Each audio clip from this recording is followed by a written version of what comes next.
अस्सलाम वालेकुम नाज़रीन, मैं हूँ अतीक रहमान और आप देख रहे हैं मेरा डिजिटल चैनल। नाज़रीन, कुछ अर्सा पहले मंसूर अली खान ने मरियम नवाज शरीफ का एक इंटरव्यू किया था और उस इंटरव्यू में वो हिस्सा जो पहले ऑन एयर नहीं हुआ था वो लीक हो गया और उस पे पीटीआई ने, उसके सोशल मीडिया ने 1 से 1.5 दिन मेरा ख्याल है उस पर प्रोपेगेंडा किया है। देखो ये मरियम क्या कर रही है, क्या कह रही है, किस तरह कर रही है। लेकिन अगर आप वो हिस्से जो मरियम नवाज शरीफ के उस इंटरव्यू के जो लीक हुए हैं उसको अगर गौर से देखें तो उसमें मरियम नवाज बिल्कुल जो उसने सवाल किया है उसका जवाब उन्होंने कन्फर्मेशन के बाद कमिट किया है कि मुझे इसका पता नहीं है। और अच्छी बात यह है कि अगर किसी बात का पता ना हो तो उसका जवाब ना दें आप। और क्योंकि आम तौर पे एंकर पर्सन जितने भी होते हैं वो किसी मेहमान का इंटरव्यू करते हैं, अगर कोई फाइनेंशियल सवाल उनसे करना हो उनकी वेल्थ के बारे में तो वो यकीनन उनको पहले बताते हैं ताकि वो अपने टैक्स कंसल्टेंट से, अपने वकील से पूछ के उसका जवाब दें। तो मंसूर अली खान ने मेरे ख्याल में ये सवालात पहले मरियम नवाज से डिस्कस नहीं किए थे और जिसमें वो एक गाड़ी BMW का जिक्र कर रहे हैं कि 2019 में आपने अपने टैक्स के गोशवारों में उसको डिक्लेयर किया हुआ है। लेकिन मरियम ने कहा जी मुझे इसके बारे में नहीं पता, क्योंकि मेरा ख्याल है कि ये गाड़ी हो सकता है कि मरियम नवाज ने डिक्लेयर की हो BMW और वो गाड़ी जो सी है उनके ख़ानदान के किसी और फ़र्द के इस्तेमाल में हो। इस तरह हो सकता है जितने भी अशराफिया हैं, जितने अमीर लोग हैं, वो आप उनकी गाड़ियां अगर देखें, उनके डॉक्यूमेंट चेक करें तो जो बंदा गाड़ी चला रहा होता है वो कसरत से वो गाड़ी उसके नाम नहीं होती। आप किसी को मिल लें जिनके पास 15-15, 20-20 गाड़ियाँ हैं जो अशराफी हैं, उनसे पूछ लें। उसके बाद मरियम नवाज से और भी इस तरह का जो वेल्थ के बारे में एक सवाल किया गया था, उसका भी मरियम नवाज ने यही उसमें पूछा गया था कि नवाज शरीफ ने एक गाड़ी जो सी है वो तोशाखाना से ली थी, तो वो उसने कानून के मुताबिक नहीं ली थी। मंसूर अली खान ने ये कहा, लेकिन मरियम ने कहा वो बिल्कुल कानून के मुताबिक ली गई थी। और मंसूर अली खान ने जी गाड़ी उस वक्त अलाउ नहीं थी, लेकिन यूसुफ रज़ा गिलानी ने वो गाड़ी जो है वो रूल्स को रिलैक्स करके, जो रूल्स को रिलैक्स करके नवाज शरीफ को वो जो तोहफा मिली हुई गाड़ी थी वो दी थी। असल में इस गाड़ी की स्टोरी असल ये है, ये गाड़ी 90s में सऊदी अरब के जो किंग हैं उन्होंने नवाज शरीफ को गिफ्ट की थी और ये नवाज शरीफ ने भी चलाई। उसके बाद मुशर्रफ ने इसको खूब रगड़ा दिया, इस गाड़ी को चलाता रहा। अच्छी गाड़ी थी, बेहतरीन हालत में गाड़ी थी।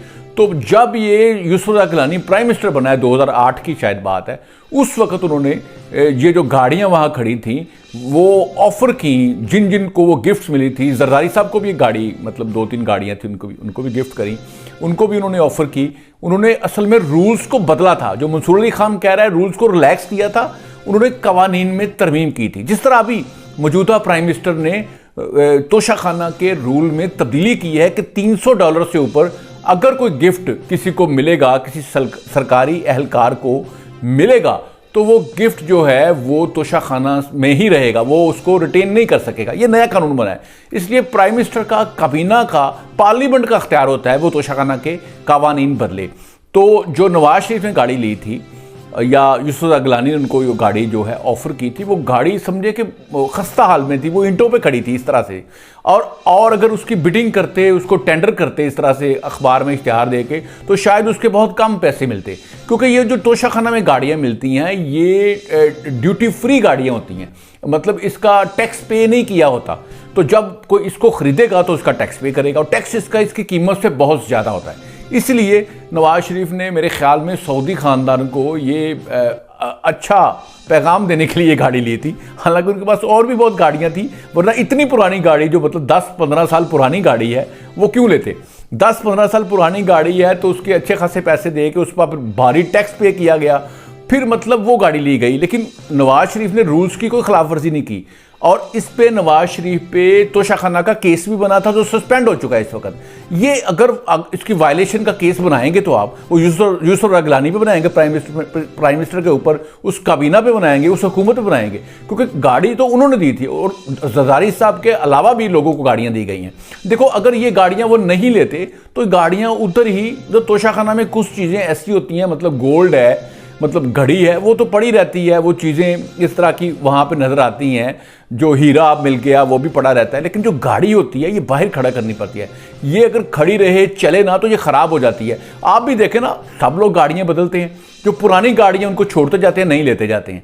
तो इसलिए उस हुकूमत ने ये खसूसी तौर पे यूसुफ गिलानी ने आयन में तरमीम करके, इसके जो तोशाखाने के रूल में तरमीम करके गाड़ियाँ लोगों को दी। अगर आज भी आप जाके प्राइम मिनिस्टर हाउस में देखें या तोशाखाना में देखें, गाड़ियों की भारी मकदार पड़ी है जो चलने के काबिल नहीं है।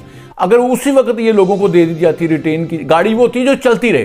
तो इसलिए मेरे ख्याल में इस पर सियासत बनती नहीं है। इसलिए जो मरियम ने जो बातें की थी वो बिल्कुल ठीक ही थी, और उसने जो बात उसको पता था उसने उसका बता दिया पूरे इंटरव्यू में। लेकिन जिसका उसको नहीं पता था उसने कमिट किया है, उसका वो जवाब बाद में देगी।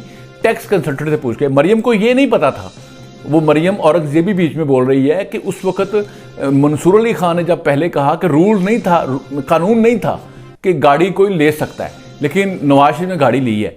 लेकिन साथ ही फिर मंसूर अली खान ने यह भी कह दिया रूल्स को रिलैक्स करके, मतलब रूल्स को बदला गया, रूल्स में कानून में तरमीम की गई, जो काबीना और प्राइम मिनिस्टर के पास पार्लियामेंट के पास अख्तियार होता है वो बदल के, तो मतलब अभी भी तो शहबाज शरीफ ने बदली है। इमरान खान ने भी कानून बदला था, कानून बदला था कि 20% पैसे पे करें और अपना तोहफा ले लें, लेकिन इमरान खान ने इस कानून को बदल दिया कि अब 50% पैसे दें तो फिर ये तोहफा लें। ये बात तो बड़ी अच्छी है, लेकिन खान साहब ने खुद ही इस पर अमल नहीं किया। जब उन्होंने खुद घड़ी ली है, जिसको कहते हैं घड़ी चोरी की है, जिसपे काबे का मॉडल था, जिसके ऊपर मतलब वो साथ पेन भी था, मतलब वो बड़ी, उसको बड़ा अच्छा मुकद्दस घड़ी कहते हैं जी हमारे दोस्त ने, वो बेचने वाली घड़ी नहीं थी, बहुत महंगी थी, डायमंड लगे हुए थे, ये कहते हैं ना सारा। असल में इमरान खान ने वो जो घड़ी ली है 50% का रूल बना के खुद ही, तो वो 20% पैसा उसमें, 20% का पैसा उसमें जमा करवाया तोशाखाना में। और वो घड़ी वो तोशाखाना में पहले जमा नहीं करवाई, वो मतलब उस जमा कराए बगैर बाहर से रेट लगवा के उसको बेच के उसी में से जो पैसे थे वो तोशाखाना में जमा करवाए हैं, और उसको फिर अपने असासों में डिक्लेयर नहीं किया। इसलिए वो केस बनाया हुआ है इमरान खान के ऊपर, और उसने मतलब इलेक्शन कमीशन इमरान खान को इसमें नाअहल कर चुका है। और इस पर high court, Lahore high court में एप्लीकेशन भी दायर हो गया। लाहौर हाई कोर्ट में एप्लीकेशन ये दायर हुई है कि इमरान खान को इलेक्शन कमीशन ने नाअहल किया है, इसलिए उसको पार्टी जो वो चेयरमैन है उससे भी हटाया जाए। जिस तरह नवाज शरीफ को हटाया गया था विड्रॉल रिसीवेबल पे, पता है ना आपको, वो पनामा केस में, कि वो पार्टी हेड भी नहीं रह सकता जो एक दफ़ा सजा याफ्ता है, जो 62F1 के रूल के तहत वो पूरी ज़िंदगी के लिए नाअहल है, और वो पार्टी हेड भी नहीं रह सकता। इसी तरह इमरान खान के खिलाफ भी एप्लीकेशन आ गई है। तो ये फ़र्क है। नवाज शरीफ ने जब वो गाड़ी ली है तो उसने उस वक्त के रूल्स को फॉलो किया है, पैसे पूरे जमा करवाए हैं, और वो जो गाड़ी है उन्होंने अपनी टैक्स रिटर्न में मतलब जाहिर की है।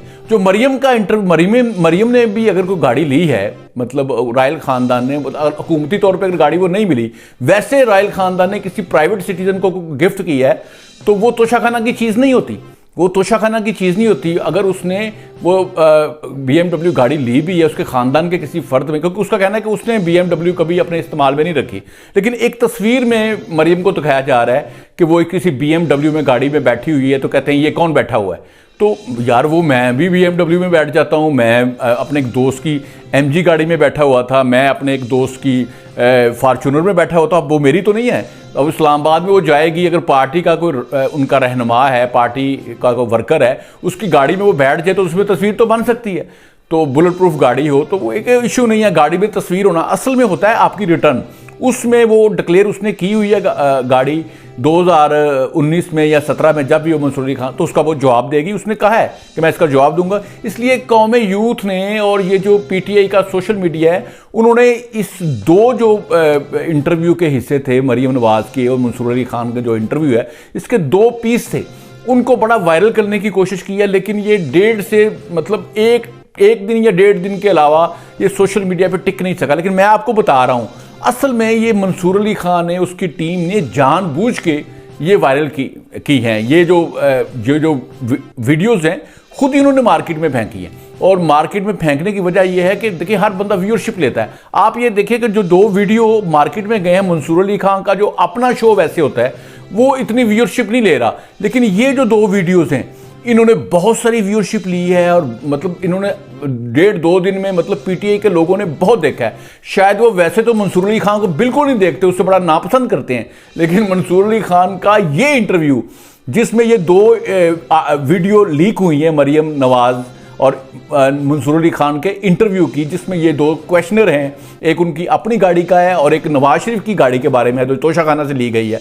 इसको PTI ने, कौम यूथ ने बहुत देखा है, और मतलब मिलियन के हिसाब से इस वीडियो को उन्होंने देखा है और फॉरवर्ड किया, ट्वीट किया है इसको, चाहे जाली अकाउंटों से किया है, लेकिन ट्वीट किया है। मतलब मैंने भी, मुझे बड़े लोगों ने ये वीडियोस भेजी हैं। तो आप ये देखिए, मंसूर अली खान ने ये काम किया है, लेकिन इससे मरियम की सेहत पे कोई असर नहीं पड़ा, उसकी जो मतलब वैल्यू है उस पर कोई प्रॉब्लम नहीं आई, क्योंकि उसमें कोई ऐसी बात ही नहीं है। मतलब जो आपने फाइनेंशियल क्वेश्चन करना है वो आपने पहले बताना है। मंसूर अली खान ने पहले बताया नहीं, उसने कहा मैं इसका जवाब आपको बाद में देंगे। बीच में मरियम औरंगजेब बता भी रही है सारा कुछ, वो क्लियर भी कर रही है, जिसको मेरे ख्याल में नॉलेज काफ़ी ज़्यादा है मरियम नवाज से। मरियम औरंगजेब को जो फाइनेंशियल नॉलेज है वो बहुत ज़्यादा है। तो इसलिए मेरा ख्याल है कि जितने भी सियासी लीडर हैं, इनको जो फाइनेंशियल उनको क्वेश्चनर किए जाते हैं, जब भी वो कोई इंटरव्यू दें तो उनको अपने जो वेल्थ के बारे में भी हर साल की में पता होना चाहिए, क्योंकि ये जो इंटरव्यू देना होता है, ये उसकी एक एक चीज़ जो है वायरल होती है। लोग इसको एडिटर बैठे हुए एडिट करके अपनी मर्जी का मतलब निकाल लेते हैं। इसलिए इंटरव्यू देने से पहले मरियम नवाज को चाहिए कि वो अपने जो फाइनेंशियल मैटर हैं उनको भी जहन में रखा करें। इससे पहले भी आपको पता है एक वीडियो थी मेरी, लंदन तो क्या पाकिस्तान में कोई प्रॉपर्टी नहीं, लेकिन उस वीडियो का अगर आप सन देखें तो वो 2010 की वीडियो है। 2010 में वाकई मरियम नवाज की वेल्थ में कोई प्रॉपर्टीज या जायदाद नहीं थी, सिर्फ एक ज़मीन थी जरी राजी जो दादा की तरफ से मिली थी।